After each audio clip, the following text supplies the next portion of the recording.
Good morning, Philippines. Welcome to the Phil Cartmel Experience, where we try to provide something different.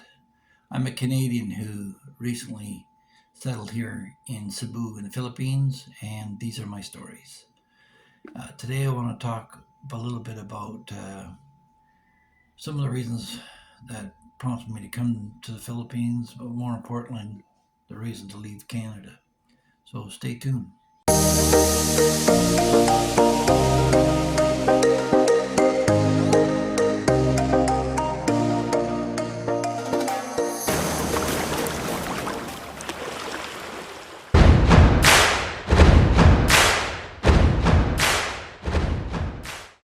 So, those of you who have been following this channel regularly know that I've spent about a dozen years plus here in the Philippines and started coming here years ago. I would winter in the Philippines and in the summertime build swimming pools in southern Ontario through the summer and then had the best of both worlds, I guess, at that time. But times change and so do the things that we hold dear. I was a property manager for almost 40 years in Canada in various provinces, British Columbia, Ontario, and New Brunswick, with my own portfolio in New Brunswick.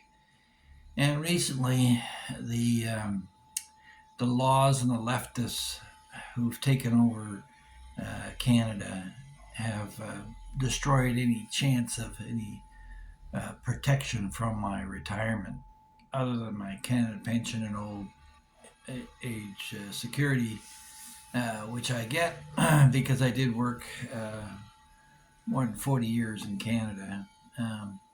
So I qualified for old age security. That's guaranteed. But um, I thought I could supplement my income through rental properties.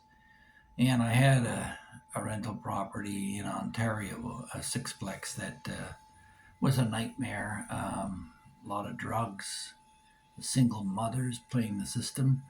I had one woman who had a couple of pit bulls that she threatened to set on me if I went to collect the rent, and she ended up getting a peace bond put upon her. She had to stay within 1,000 meters from where I lived, so that kind of kept her out of the works. I thought until her girlfriend who lived in the building ran an extension cord that ran all the way to her trailer down the road, and I had to deal with that. So I got tired of that, and I thought, well, maybe another province. So I thought New Brunswick because it seemed impossible to evict anybody from an Ontario rental without a long, drawn out, and sometimes violent process. So rather than have myself assaulted, I thought, okay. And I did have ancestral roots in New Brunswick. So, and I thought I was being smart, but I didn't complete all my research and ended up in western New Brunswick, which borders along Maine, which Maine is known as the meth capital of America, and a lot of drugs poured over the border, not only from there, but from Quebec and Ontario. So there was a series of situations where I had to deal with drug addicts and drug pushers, and was threatened with physical violence there as well. And so, I mean, I'm 71 years old now, and I don't need that crap. And I was supposed to be heading for retirement, but taking on the responsibilities of a Filipino family now with the two kids, 1, 8, and 10, I thought, okay, better to maintain something. But in the last little while, I had a situation where I was thought I could help out some people in uh, Canada, my home country, where my roots are, by offering a rent-to-own proposition. And uh, out of all the ones that I thought I'd helped, one continues to this day. She's actually ahead of herself on the mortgage. But the rest of them have been nothing short of a nightmare. One of them, a mother pleaded with me. She needed a house. She had an older daughter, and um, she was played to be virtuous and all the rest of it. And that one was a had a wood burning um, stove in it, and I thought she wouldn't want that inconvenience and suggested I could remove it. And I thought I could use it in another property. But no, that one, she ended up selling the stove out from under me, and that was never recovered. And one day she just stopped paying rent and she disappeared. So that property is right up for sale right now. And I just got a call from my realtor there saying that there was a SWAT team that came down and cleaned the place out. So that's the reason why she didn't pay the rent and why she was gone. So that was one situation. But I had another one immediately before that, up in Arthret, and that one again she stopped paying her rent, and when I went in there, it was the middle of winter, and she let all the pipes freeze, and so everything was jammed up there. I sold that one, and then there was a boarding house that I had in on Fort Street in Perth Andover, and there was I forgot how many rooms we have. I don't know, 10 rooms, and we had one mother physically run over her son when he tried to stop her from buying drugs. My life again was threatened there again, and so I ended up selling that to a Catholic church. Actually, we had a situation where they had a mortgage with me, and that one he couldn't handle the stress himself, and he ended up selling it to another party overseas, and they flipped it, and I ended up being stuck with the capital gains there. But aside from the personalities, I mean, uh, Western New Brunswick, in large part, there's some really nice people there, and uh, they must stay clear of the messes. But I hear complaints about their family members as well. But it's a mess between the fentanyl and the meth and the drugs are just out of control, and it's affecting everything there, including property values. That's why I guess the properties are so cheap. Um, so yeah, there remains uh, three properties there that one's a straight rental, one's a rent to own, and one is a basically a land purchase. The guy's paying me out over time. So there are still some roots there, but I have property for sale. If those who are interested, just get in touch with me in Western New Brunswick. I'd be happy to sell it to you.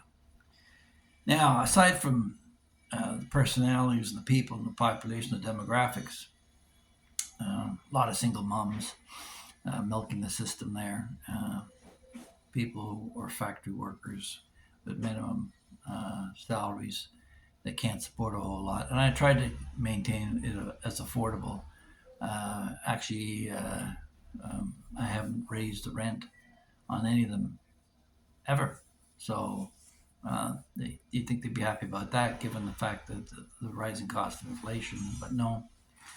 And that brings me to another point: is the federal government now has increased the capital gains provisions from 50 to 66%. They're taking a bigger piece of the pie than even the property owner has. I mean, I take all the risk and the government takes all the benefit. I worked for 50 years, and from the time I was a kid right up till 65, sometimes holding two, three jobs. I owned a couple of companies that hired and employed other Canadians, provided them with an income. And my gratitude for that is that they want to claw back everything that I'm making. And it's only getting worse. Canada is becoming a real hellhole. Trudeau himself is admitting that he made a big mistake on the immigration policy. He's got a million more people than he has houses for, and a lot of people are going to be out in the cold, or better find a warm church pew somewhere, because if it's a cold winter, you could lose a few citizens. So that's the Canadian side, the reasons why I left. And I'm not one to want to hang around and complain and sit in the porch. The other thing too is the winters. You get tired of the winters. It's like I would hibernate every winter. Effectively, I've doubled my lifespan because I can be busy all year round here in the tropics. Whereas in the wintertime, when it got dark, 4 o'clock in the afternoon, you doze off, you finish shoveling off the front sidewalk, and then what else do? You sit around and watch TV all day, and there's not much happening there. I can do that in the tropics and still have fun. So I opted to come to the Philippines, and that's where we are now. But having said that, there are negatives to living here in the Philippines that you should be aware of too. Hi, guys. If I could just interject for a moment here and thank all the new subscribers who joined us and ask you to consider subscribing if you haven't in the past. It costs you nothing, and try it out. See what the topics I cover, if it's of interest to you. Yeah, hit that like button and the subscription button and the notification bell so you don't miss out on anything. Family in the Philippines. Well, first of all, if you want to settle and marry a Filipina, everything you purchase will have to be in her name. You can't own property here in the Philippines. They have a ruse that you can buy a condo, but the land that the condo sits on is not owned by you. You only own the unit, and uh, doesn't offer you much flexibility. You still have to maintain it.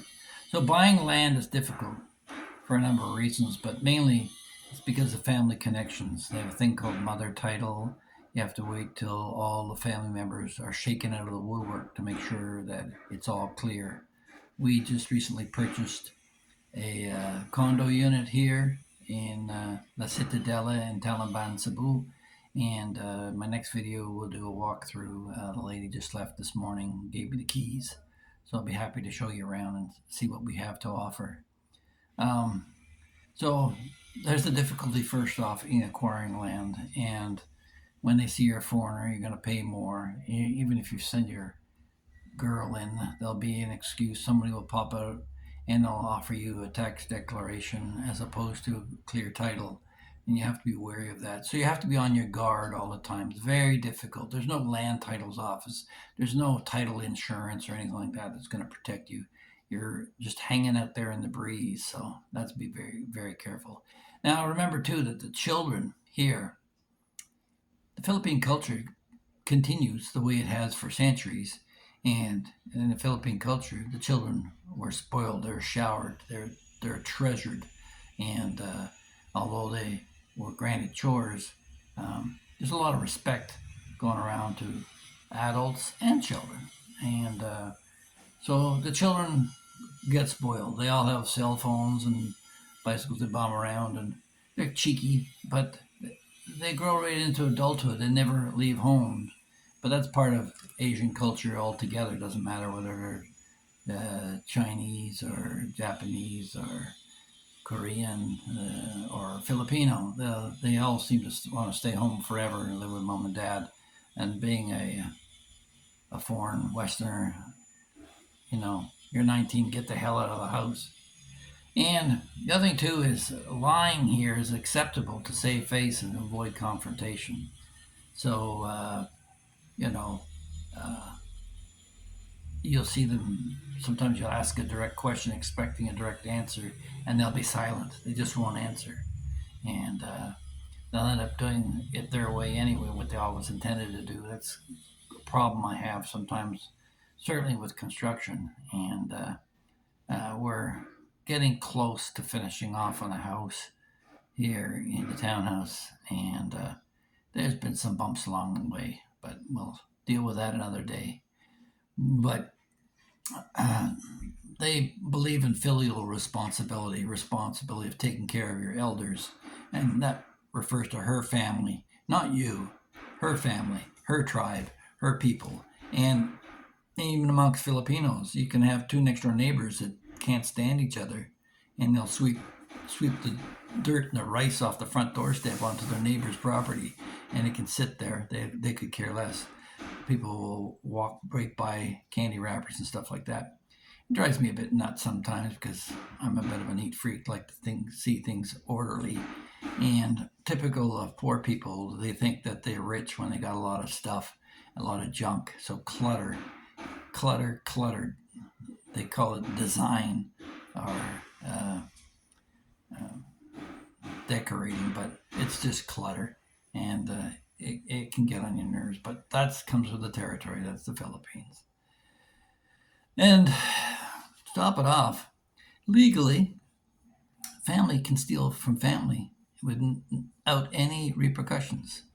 You can find your jewelry missing, your car gone. Somebody comes over and asks if they want to borrow something. They said no. You come back later and you find the keys are off the wall, and your wife's lent something to some other member of the family. And even in business transactions, they have things here called the 5-6. You borrow 5,000 pesos, you pay 6,000 pesos at the end of the month. Those interest rates are incredibly usury loaded contracts that are unenforceable, but people don't know, so it carries on. And a lot of complaints from the East Indian communities who've come here and see the advantage in that, and have quite a few of them have become money lenders here. I hear that complaint quite often. So you get different foreign components acting in different ways. So that's some of the challenges of coming here to the Philippines. If you're looking at family life, that'll be the perspective that this foreign expat has. My visa comes up for renewal again on December 20th. We're going to go for the marriage visa over time, so there's a lot of hoops to jump through on that. But as far as Canada is concerned,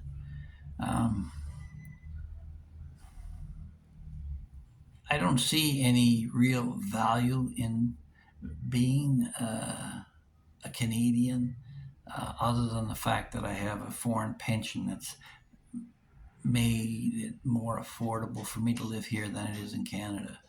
I couldn't live the lifestyle that I have in Canada the way I do here. And certainly, it's not a matter of going to the beach every day, but also just day-to-day living. In Cebu, it's a major center.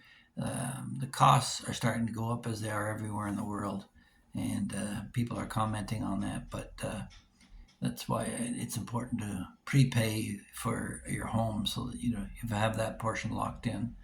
And we're looking at putting in solar panels because the energy costs are expected to rise as well in the next little while. So yeah, that's some of the aspects of living here in the Philippines.